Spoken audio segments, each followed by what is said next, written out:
Bugun sizlar bilan Yangi bozor hot-dogini bir ko'raylik.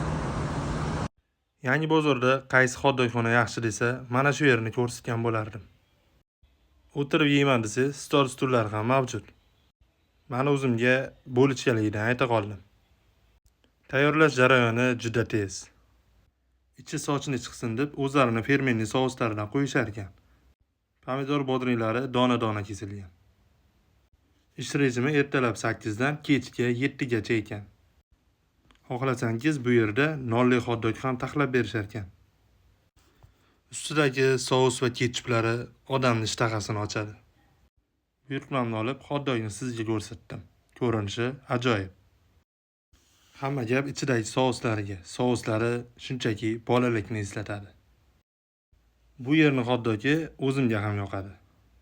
Sochli-mochli xohlab yeyuvchilar uchun sous so'rasangiz, sous ham berishar ekan.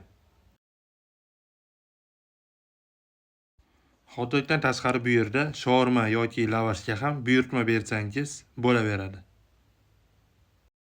Uni buni qo'ying, shuncha gap gapirdim, o'z bir kelmasangiz bo'lmaydi-da. Hot-dogni narxiga kelsak, 15 ming so'm. Obuna va like tugmasini bosish esdan chiqmasin. Lokatsiya Telegram kanalida.